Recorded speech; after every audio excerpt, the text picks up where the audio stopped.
So President Trump has agreed to a 30-day pause on tariffs against Mexico and Canada after they apparently are taking steps to address his concerns on border security, drug trafficking, and trade.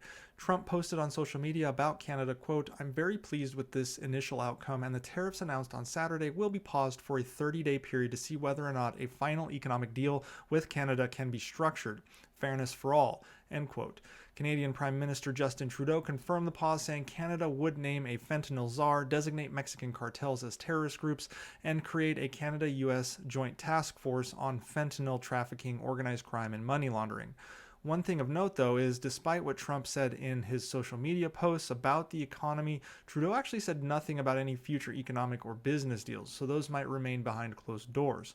What is also interesting is that much of what Canada promised doesn't really require a whole lot of effort, as they've already been doing a lot of that. For instance, they have a joint law enforcement effort with the United States specific to drug trafficking. So the only additional meaningful promises that came from Canada were to designate cartels as terrorist groups, which is a pretty easy win, and appointing this fentanyl czar. As I said in a previous video, the United States only gets 0.01% of its fentanyl from Canada. But I guess if Canada can create the illusion of progress so as to create talking points, that's a win for them.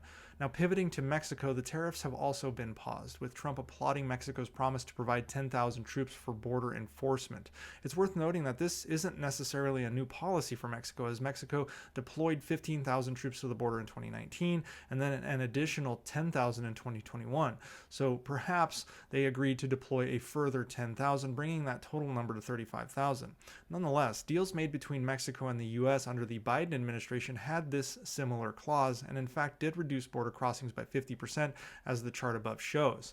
Now, Trump still plans to impose a 10% blanket tariff on China, which is set to take effect today, but he intends on discussing the matter with Xi Jinping, so we'll see if there's any meaningful deals or concessions made from those discussions. Nonetheless, it seems the trade war between North American countries has cooled off a bit, and really, it was kind of a win for Canada because all it took was creating a fentanyl czar position and continuing to work with the U.S. on defeating cartels and drug trafficking.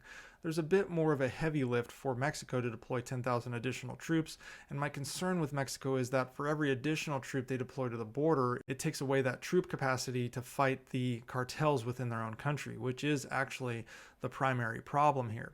However, many of the comments I've seen on my previous videos about this subject range from "this is actually about fentanyl trafficking" to "this is the foundations of Trump trying to annex Canada."